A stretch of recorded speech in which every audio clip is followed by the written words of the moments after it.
फर्श बाजार में नाबालिग ने की बुजुर्ग की हत्या। नाबालिग था नशे में धुत।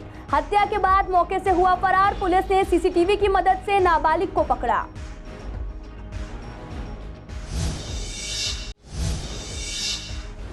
राजीव गांधी सुपर स्पेशलिस्ट अस्पताल में नर्सिंग स्टाफ और अन्य कर्मचारियों ने किया प्रदर्शन। अस्पताल प्रशासन और केजरीवाल के खिलाफ की खूब नारेबाजी।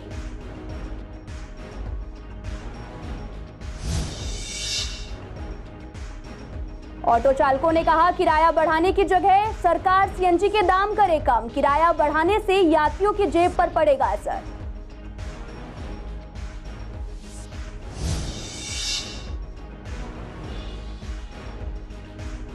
बीजेपी नेता ने कहा दिल्ली सरकार की खुली पोल। कांग्रेस नेता ने कहा केजरीवाल सरकार के सारे दावे झूठे। आपने दी सफाई की सिर्फ एक जगह हुआ जल भराव।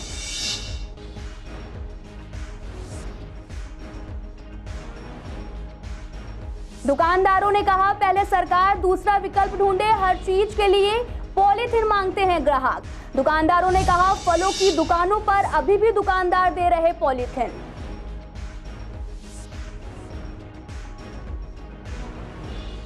नमस्कार, मैं आपके साथ अंकिता पाल। आप सभी का पूर्वी दिल्ली खास में एक बार फिर से स्वागत है। रुक करते हैं खबरों की तरफ।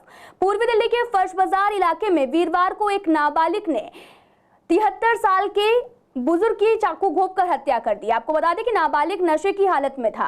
नाबालिग हत्या करने के बाद मौके से फरार हो गया। घायल बुजुर्ग के सड़क पर पड़े होने की सूचना स्थानीय लोगों ने पुलिस को दी, जिसके बाद पुलिस ने घायल को अस्पताल में भर्ती कराया, जहां डॉक्टर्स ने उसे मृत घोषित कर दिया। मृतक की पहचान होरम के रूप में हुई है और साथ ही पुलिस ने सीसीटीवी कैमरे की फुटेज भी खंगाल रही है और 17 वर्षीय नाबालिग को पकड़ लिया है। पुलिस हत्या का केस दर्ज कर मामले की जांच भी कर रही है। पुलिस को पूछताछ में नाबालिग ने बताया कि बुजुर्ग ने बेवजह उसे गोली दी थी, जिसके बाद उसने गुस्से में आकर उसकी हत्या कर दी। हाँ जी, वो सुबह मॉर्निंग वॉक के लिए गए थे। जैसे रोज जाते थे, हमेशा 4 बजे मॉर्निंग वॉक के लिए जाते थे और यहीं पास में गली में निकले थे जैसे ही, तो उनको किसी ने चक्कू मार दिया और उनकी एक हाथ में वॉच थी, वो भी किसी ने छीन ली उनसे। सो ये तो कुछ नहीं पता अभी किसी ने मारा कि नहीं। उनसे कोई वो भी नहीं थी उनसे दुश्मन, वो किसी से बोलते नहीं थे, कोई नहीं, कुछ नहीं। सुबह ये मतलब 4 बजे के बाद ये वो 4 बजे निकले हैं यहाँ से। उसके बाद अब देखो क्या, हमें तो 6 बजे पता लगा था। हाँ, कौन सा एरिया लगता है और कहाँ पर हुई थी? ये है सादरा विश्वास नगर 60 फुटा रोड 12 नंबर गली, और ये वारदात 30 फुटा रोड पर हुई। पूर्वी दिल्ली के राजीव गांधी सुपर स्पेशलिस्ट अस्पताल में नर्सिंग स्टाफ और अन्य कर्मचारियों ने अपने हक के लिए आवाज उठाई और कर्मचारियों ने अस्पताल प्रशासन के खिलाफ और दिल्ली सरकार के खिलाफ जमकर नारेबाजी की। आपको बता दें कि कोरोना काल में कोरोना मरीजों को सबसे अच्छी सुविधा देने वाला राजीव गांधी अस्पताल ही रहा है और कम्युनिकेशन के नर्सिंग स्टाफ को बिना किसी नोटिस के उनके सेवा से निरस्त कर दिया गया था। और इन कर्मचारियों का कहना है कि कोरोना काल में अपनी जान की परवाह किए बिना हमने मरीजों की दिन रात सेवा की, लेकिन अस्पताल प्रशासन ने बिना नोटिस दिए तकरीबन 130 कर्मचारियों को बाहर निकाल दिया। लिस्ट लगा दी जिसमें कि कोई इन्फॉर्मेशन नहीं, कुछ नहीं। पहले लोगों की सैलरी तक कम आ रही है, तब किसी ने कोई कंप्लेंट नहीं करी। अब एकदम से तुम और हमें 1 महीने के लिए मिनिस्ट्री तक भेज दिया, उसमें भी हमसे लेबर का काम करवाया साई कंपनी की तरफ से। ये जितने खड़े ना, सबने कुत्ता खजीदी करी और यहाँ पेशेंटों की लैट्रिन तक साफ करी है कोविड में। और बात यह है, सैलरी क्या हमारी ये है जो हमें दी जाती है 14,000। ड्यूटी हमें वापस दी जाइए। हमारा कोई कॉन्टैक्ट नंबर नहीं उठाते हैं। जो इनके सुपरवाइजर्स हैं, Sameer sir, Sunita ma'am, Mithilesh sir and Rahul sir is also, ये इनमें से इनका कोई आंसर नहीं होता है सर। एंड देन सर उसके बाद ये हमें कहते हैं कि ऊपर से ऑर्डर आए हैं। अगर सर ऊपर से ऑर्डर आए तो हमें ऑर्डर शो कर दीजिए। मैं आज प्रदर्शन करने के लिए, अपनी मांग उठाने के लिए हमने गेट पे प्रदर्शन करा, तो पुलिस वालों ने हमारे साथ गलत व्यवहार किया, हमारे पे हाथ उठाना चाहा। ये रहा, ये देखो सर, हम अपनी मांगे लड़की भी नहीं देते, लड़का भी नहीं देख रहे। हम अपनी मांग पूरी करना चाहते हैं दिल्ली सरकार से, और सिर्फ मांग ये है कि हमारी ड्यूटी नहीं जानी चाहिए। हमारी ड्यूटी हमें वापस चाहिए, हमें ड्यूटी से रेस्टिकेट नहीं चाहिए, बस हमें ड्यूटी हमारी चाहिए वापस। मैं बात करने की कोशिश की, मैं मैम के पास गई, सुनीता मैम के पास गई। उन्होंने कहा कि बेटा आप कल से मत आना, आपकी ड्यूटी यहाँ नहीं है। नोटिस लग गई। अब मुझे टर्मिनेट लेटर दे दो यार, मैं कुछ रीजन दे दो मुझे कि आपके खिलाफ कंप्लेन आई है या आपके खिलाफ कुछ हुआ है ऐसा, मैं चली जाऊंगी यहाँ से। कोविड में ड्यूटी करके मैंने ये देखा, जो बंदे 25 साल से 40 साल के बीच में डेथ करे वो करीबन हमने करीबन जो है वो उनकी बॉडी पैक करी है, दिन में 5-5, 6-6 बॉडी पैक करी है। और मैं दिल्ली सरकार से यही चाहता हूँ कि हमें यहाँ से नहीं निकाला जाए। बढ़ती महंगाई से आम जनता का जीना मुश्किल हो गया है और हर चीज पर दाम बढ़ रहे हैं और ऐसे में लोगों का बजट बिगड़ता जा रहा है। पेट्रोल, डीजल, सीएनजी के बढ़ते दामों से ऑटो चालक और टैक्सी ड्राइवर अपना गुजारा जैसे तैसे कर रहे हैं, जिसको लेकर ऑटो चालकों ने केजरीवाल सरकार से किराया बढ़ाने की बात कही है और अब किराया बढ़ने जा रहा है। और ऐसे में पूर्वी दिल्ली के ड्राइवर्स का कहना है कि किराया ना बढ़ाकर अगर सीएनजी के दाम कम किया जाए तो ज्यादा बेहतर होगा। इससे यात्रियों की जेब पर भी बोझ नहीं पड़ेगा और चालकों को भी राहत मिलेगी, क्योंकि ज्यादा किराया यात्रियों की जेब पर भी इस महंगाई के दौर में काफी महंगा पड़ेगा। बस सीएनजी रेट कम हो जाए, किराया थोड़ा सीएनजी बस कम हो जाए। हमको मैडम किराया नहीं चाहिए, बस खाली सीएनजी कम हो जाए। मैम नुकसान उसमें हमारा ही है, लोग फिर कार में जाएंगे, ऑटो में कोई बैठेगा नहीं। बढ़ जाएगा तो बढ़ जाएगा, नहीं बढ़ेगा तब भी ठीक है। हमें तो काम करना है मैम जी। दिक्कत तो है, दिक्कत तो अब भी हो रही है। मुझे तो नुकसान ही नुकसान है। सीएनजी हो गई है 78 रुपये नोएडा में, एनसीआर में 75 है, जब 44 से हो गई है कितनी 25 रुपये 30 रुपये का फ़र्क हो गया है। समझ लो किराया वही चल रहा है। जब बढ़ेगा तभी तो फ़ायदा होगा, अभी तो बढ़ा नहीं है कि अभी पिछले 2-3 महीने हो गए हैं, 3 महीने से ज़्यादा ही हो गए सीएनजी बढ़े, कोई किराया तो बढ़ा नहीं है। जब बढ़ेगा तो प्रॉफिट ही होगा। पता नहीं क्या बढ़ाए सरकार। ये भी तो जो सरकारी रेट है ऐसे 15 किलोमीटर 15 रुपये पर किलोमीटर के हिसाब से वो तो है नहीं है। वही 10 किलोमीटर 9 रुपये किलो पर मिनट मिल रहा है। बहुत ज़्यादा परेशानी हो रही है। हम काम कर ही कहाँ पा रहे हैं, खाली भागते रहे। 5 नंबर वाले भी नहीं खड़े होने दे रहे कहीं। वो लाइन में बस लाइन में चलने लगी है जब से, थोड़ी उनकी भी गलती नहीं है और हम भी क्या करें, खाली ज़्यादा चलना पड़ता। किराया बढ़ेगा, गैस सीएनजी महंगी हो रही है तो किराया बढ़ जाएगा तो हमें फ़ायदा हो जाएगा। जैसा हो जाए, मतलब किराया बढ़ जाएगा तो ठीक है, सीएनजी कम हो जाएगी तो भी ठीक है, किराया नहीं बढ़ रहा तो। मानसून की पहली बारिश ने दिल्ली को डुबो दिया है। पूर्वी दिल्ली के भी कई इलाकों में जलभराव से लोगों को काफी दिक्कतों का सामना करना पड़ा। जलभराव की समस्या को लेकर हमने पूर्वी दिल्ली के बीजेपी विधायक ओम प्रकाश शर्मा से बात की तो उनका कहना था कि दिल्ली सरकार की अब पोल खुल चुकी है।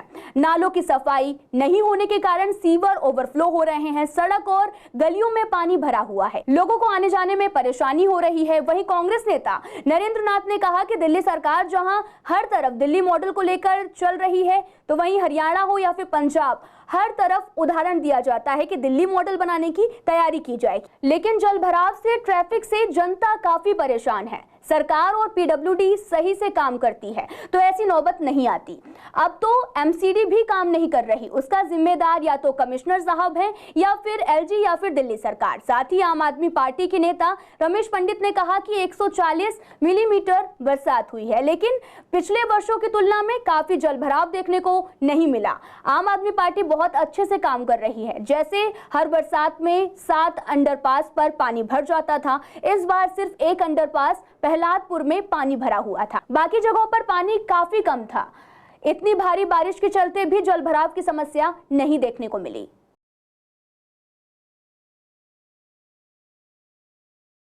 और जैसे ही सावन दिल्ली में आया, दिल्ली सरकार की पोल खुल गई है। जो नाले हैं उनकी सफाई नहीं हुई, नालों की सफाई ना होने के कारण सीवर ओवरफ्लो हो रहे हैं, सड़कों गलियों में पानी भरा हुआ है, लोगों के आवागमन में दिक्कत हो रही है। और सरकार जो इस सीज़न में पीने के पानी और सीवर के लिए जो अपना जो वर्किंग ग्रुप जो बनाती है, उसको बनाने में कहीं ना कहीं दिल्ली सरकार असफल रही है, जिसकी वजह से पहली बारिश में ही दिल्ली के लोगों को जल भराव से दो चार होना पड़ा है। पीडब्ल्यूडी प्रॉपर काम करती, दिल्ली सरकार पूरी तरह से काम करती। अब तो नगर निगम है भी नहीं, अब तो कमिश्नर जिम्मेवार हैं या दिल्ली के उपराज्यपाल जिम्मेवार हैं या दिल्ली सरकार जिम्मेवार है। लेकिन मैं इतना कहना चाहता हूँ, ये जो दिल्ली मॉडल की गीत गाता है, कभी पंजाब में जाके, कभी हिमाचल में, कभी गुजरात में, क्या ये दिल्ली मॉडल है? सड़कों की हालत देखो क्या है, पानी भरा है और ये बरसात शुरू हो गई है और सड़कों पे गड्ढे हो जाएंगे। तो ये दिल्ली मॉडल इसका फेल हो चुका है, ये झूठा मॉडल है इसका। ये दिल्ली के लोगों को गुमराह कर रहा है, दिल्ली की जनता को गुमराह कर रहा है, काम कुछ नहीं कर रहा है। सिर्फ कहता मैंने बिजली सब्सिडी दे दी, और वो बिजली सब्सिडी पे भी 1 अक्टूबर से जो एप्लीकेशन देगा उसको मिलेगी। तो ये लोगों को बेवकूफ़ बना रहा है और कुछ नहीं कर रहा है इसके अलावा। और मैं आपको ये बता रहा हूँ, जो इस तरह झूठे वायदे करता है, ये एजुकेशन में इसने क्या कर दिया? कोई नई चीज़ कर दी? जो एजुकेशन में हम कर गए 15 साल सरकार ने किया, इसने क्या नई चीज़ कर दी। दिल्ली में हुई बरसात के दौरान हम जल भराव की बात करें तो कल दिल्ली में तकरीबन 140 मिलीमीटर के करीब बरसात हुई, लेकिन इस बार दिल्ली में पिछले वर्षों की तुलना में कहीं पर भी बड़ा जल भराव देखने को नहीं मिला। और जहां दिल्ली के 7 बड़े अंडरपासों के अंदर हर वर्ष जल भराव हो जाता था और दुर्घटनाएं होती थी, इस बार मात्र सिर्फ एक प्रहलादपुर अंडरपास के अंदर पानी भरा और इसके अलावा 6 अंडरपास बिल्कुल स्मूथ तरीके से चलते रहे। 1 जुलाई से सिंगल यूज प्लास्टिक पर बैन लग चुका है। प्लास्टिक की सभी 19 आइटमों को भी निर्माण करना, बेचना, स्टॉक करना सब बंद कर दिया गया। लेकिन इस बैन को लेकर दुकानदार काफी परेशान हैं। दुकानदारों का कहना है कि सरकार को इसके अलावा दूसरा विकल्प भी ढूंढना चाहिए ताकि हम लोगों को सहायता मिल सके। जैसा कि फल और सब्जी वालों को काफी दिक्कतें हो रही हैं क्योंकि ग्राहक सबसे पहले पॉलिथीन मांगते हैं और साथ ही कुछ ग्राहकों का कहना है कि ये फैसला सही है क्योंकि पहले के जमाने में सब लोग अपने घर से थैला लेकर जाते थे। अगर ये चीज कंटिन्यू रही तो अच्छा होगा और प्लास्टिक पूरी तरीके से बैन हो जाएगी। साथ ही फलों की दुकानों पर अभी भी प्लास्टिक का यूज हो रहा है और यही नहीं, खाना की रेहड़ी पटरी वाले लगाने वालों का भी कहना है कि अगर रायता किसी को चाहिए तो वो कैसे लेगा। इस पर भी लोगों ने कहा कि सरकार को इसका अल्टरनेट ढूंढना चाहिए। दिक्कत तो होगी क्योंकि अब हमारे पास तो पॉलिथीन होगी नहीं है और अगर हम कहीं से ले भी आएंगे, मिल भी जाएगी तो पकड़ने वाले आ जाएंगे, वो बैन चालान काट देंगे आगे। कस्टमर अपने घर से अगर झोला लेके आता है तब तो ठीक है, नहीं तो बहुत दिक्कतों का सामना करना पड़ेगा। हाँ बिल्कुल, सरकार को पहले सोचना चाहिए कि क्या होगा। बहुत से ऐसे काम है जो बिना पन्ने के नहीं होते। सब्जी लेने जाओगे तब भी आपको पॉलीथीन की जरूरत पड़ेगी। कभी कभी हमारे पास नहीं होता है बैग वगैरह, हम कभी बाहर होते हैं, बाहर से ही घर से फ़ोन आ जाता है कि सब्जी लाना है या फ्रूट लाना है, तो कहाँ से बंदे के पास होता है कुछ। पन्नी से दिक्कत ही दिक्कत है, बिना पन्नी के कोई भी काम नहीं हो पाएगा। पूरी दिक्कत है, हमें नहीं हर किसी को दिक्कत। बिना पन्नी के क्या चीज़ आ रहा मुझे बताओ। पन्नी में नमकीन, बिस्किट, हर चीज़ पन्नी में बिक रहा है। पन्नी अगर बंद ही करना है तो हर चीज़ पन्नी बंद कर दो। जितनी कंपनियाँ हैं सारी बंद करो। अगर बंद भी करना है सारी बंद करो। हर चीज़, नमकीन के पैकेट ये भी पन्नी में बिक रहे हैं, नमकीन वगैरह है या कोई भी और आइटम है। दिक्कतें तो बहुत होगी जी, पब्लिक परेशान होगी। उन्हें बंद करने से पहले उनके लिए इंतज़ाम करना चाहिए थी, चाहे कैरी बैग वगैरह का, जो कपड़े का हो या कागज़ का हो, उससे पहले उनका अल्टरनेट मतलब ढूंढना चाहिए था, उसके बाद बैन करना चाहिए था। ये रोक ही नहीं सकते जी, कितना भी कर ले, ये बैन कर रहे हैं लेकिन ऐसा हो नहीं सकता, कोई मानेगा ही नहीं। ये कहना सरकार ने कहना चाहूँगा कि सरकार ने ये फैसला जल्दबाजी में करा है और कुछ व्यापारियों को कुछ समय देना चाहिए जिससे कि वो उसका दूसरा उपाय ढूंढ सकें। हम तो थैला लेके जाते हैं, थैला लेके जाना चाहिए लोगों को। वैसे जब सरकार ने बंदी कर दिया तो देखिए, आप समझते हैं कि जो पॉलीथीन है ये एक समस्या का रूप तो बन ही चुका है। आप देखते हैं जगह जगह गंदगी में, अगर आप देखें, आप किसी भी शहर में चले जाएं, रेलवे ट्रेन में जाएं, आपको चारों तरफ गंदगी के ढेर पॉलीथीन की वजह से। मैं समझता हूँ अगर पॉलीथीन हट जाए तो कम से कम हिंदुस्तान में जो मोदी जी का ये है स्वच्छ भारत, उसमें 70% योगदान तो पॉलीथीन हटने से ही हो जाएगा। क्योंकि हम लोग एक, या तो हमारे यहाँ एक सिस्टम हो कि रीप्रोसेस बड़े आराम से हो जाता हो, चीज़ें हो जाती हो। अभी हमारे यहाँ उतना सिस्टम इस चीज़ में डेवलप हुआ नहीं है। तो मुझे लगता है कि पॉलीथीन बैन तो गवर्नमेंट को करनी, मतलब ये इनकी मजबूरी थी।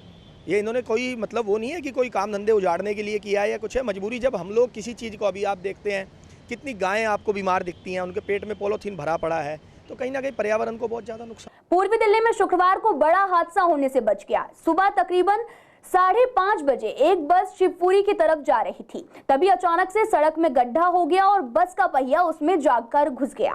इससे पहले कोई हादसा होता, उससे पहले ही बस में सवारियों को उतारा गया और बस को खाली कराया गया। बताया जा रहा है कि अभी कुछ ही महीनों पहले यहां पर सिविल लाइन डाली गई थी, लेकिन इसके बाद भी सड़क के ऊपर सड़क बनाकर तैयार कर दी गई और वीरवार की सुबह बारिश होने के बाद पानी अंदर सड़क में जाने लगा, जिसके बाद सड़कों में गड्ढा हो गया। और बताया जा रहा कि इससे पहले एक ट्रक भी सड़क में धंस गया था, जिसको बड़ी मशक्कत के बाद निकाला गया था।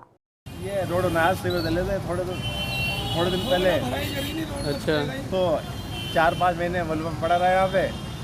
उसके बाद जब रोड बना तो ये गड्ढे होने लगे। काम ठीक नहीं हुआ, इन्होंने भराई ठीक नहीं करी। ये ठेकेदार की मारी जाएगी या बक्का भाई की मानी जाएगी? मैं बता रहा हूँ, जब यहाँ गड्ढे खोदे गए पानी की पाइपलाइन के लिए, तो इन्होंने भराव जो करा ना वो पूरा सही से नहीं करा। इसका नतीजा देख लो जरा, वीडियो देखो, ठोक लिए सारी की सारी जमीन और ऊपर से रोड बना दिए। दिल्ली सरकार ने रजिस्ट्री के लिए सर्कल रेट पर 1 जुलाई से छूट को खत्म कर दिया है। इसके साथ ही यानी कि आज से 1 जुलाई से दिल्ली मकान जमीन की रजिस्ट्री महंगी हो गई है।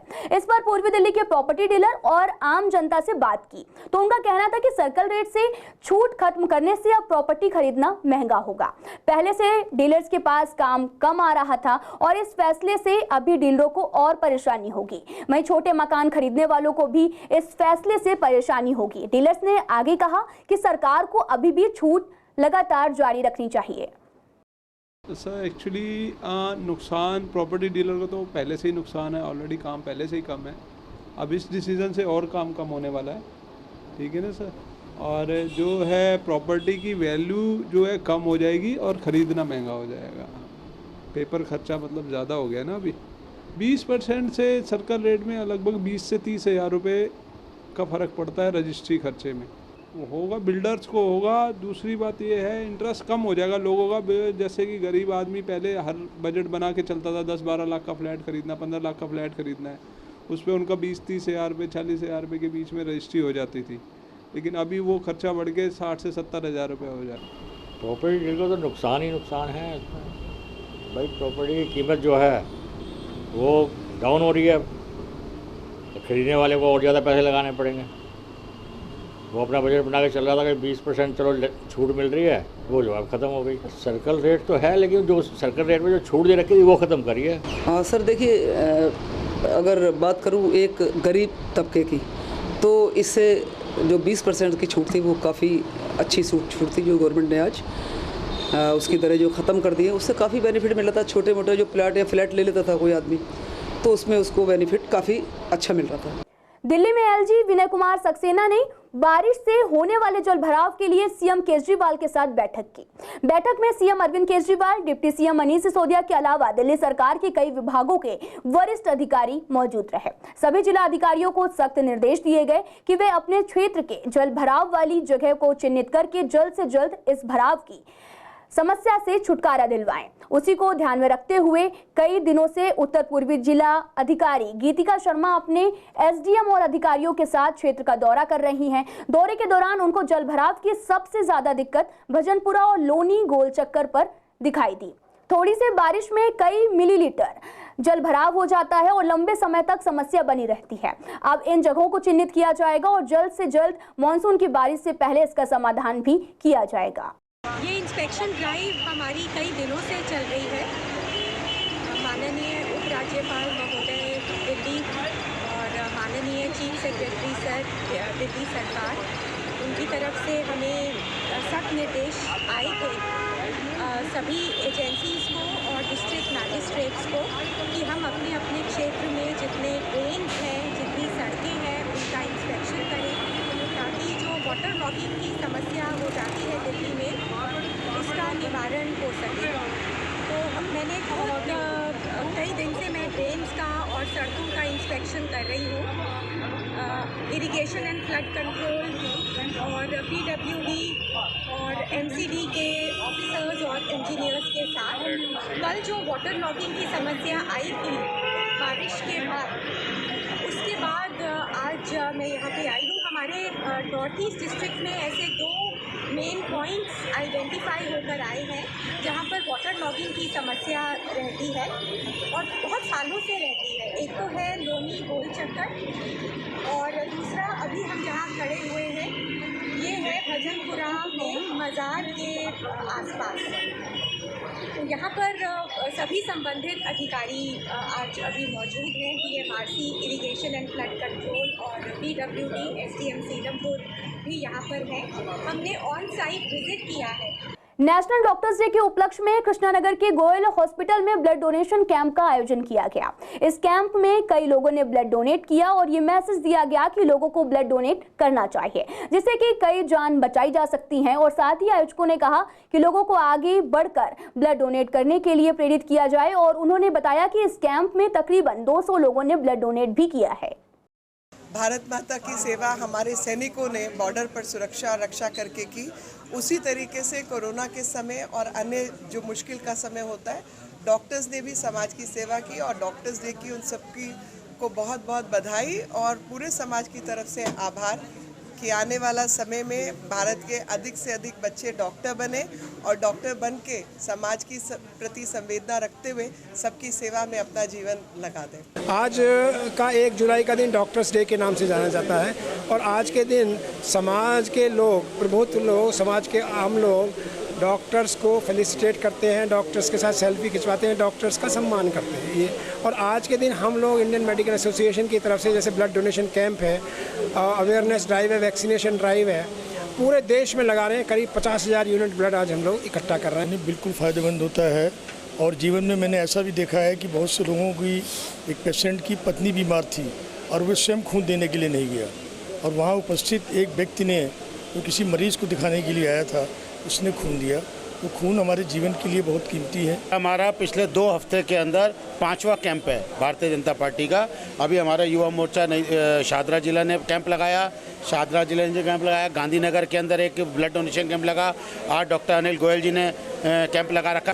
मैडम ये तो सबके लिए ज़रूरी है, खून देना तो सेहत के लिए, अपनी सेहत के लिए भी अच्छा है। तो डॉक्टर तो कहते हैं 3-4 महीने में आप एक बार दे सकते हो, लेकिन मैं फिर भी साल में 2 बार देने की कोशिश करता हूँ। भगवान जगन्नाथ की यात्रा हर साल बड़ी धूमधाम से निकाली जाती है, लेकिन पिछले कई सालों से कोरोना की वजह से ये यात्रा नहीं हो पा रही थी। इस बार जब सब कुछ ठीक हो गया है तो सभी को राहत मिली है। आपको बता दें कि शुक्रवार को झिलमिल के जगन्नाथ मंदिर से लेकर विवेक विहार से होते हुए कई इलाकों में यात्रा निकाली गई और इसका समापन भी किया गया, जिसमें लोगों ने काफी उत्साहित भी दिखे और भगवान जगन्नाथ की यात्रा में बढ़ चढ़ कर हिस्सा भी लिया। ये 2 साल के बाद हो रही है, क्योंकि 2 साल कोरोना रहा, उससे पूर्व हर साल निकालते थे हम लोग, लेकिन आज भगवान जगन्नाथ जी की यात्रा पूरा विवेक विहार होते हुए फिर झिलमिल होते हुए फिर शाम रात्रि में यहाँ आएगी और अपनी मौसी जी के यहाँ ठहरेंगे।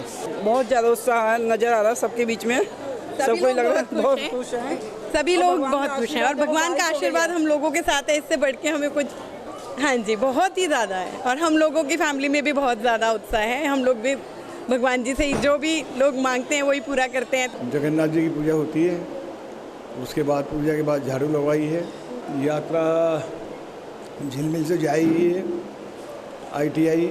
ITI से B block market, Vivek Vihar से ICI बैंक, नुआइज भवन, श्री राम मंदिर, जैन मंदिर, अग्रसन भवन ट्रस्ट विवेक विहार, श्री बालाजी मंदिर, महिला कॉलेज। बहुत उत्साह है, बहुत ज़्यादा खुशी मिली है। भगवान सबकी इच्छा यही होती है, भगवान सब सुखी रहे, ठीक है, सबको भगवान खूब फले फूले सब। ये हमारी कॉलोनी में जगन्नाथ मंदिर जो है बनने के बाद में हर साल रथ यात्रा निकलती है, लोगों के अंदर बहुत उत्साह है। यहाँ पर अपने उड़ीसा वाले, साउथ वाले काफ़ी लोग हैं यहाँ पर कॉलोनी में, झिलमिल में, यहाँ पर और कृष्णा मार्केट वगैरह सब जगह मिला करके काफ़ी लोग हैं।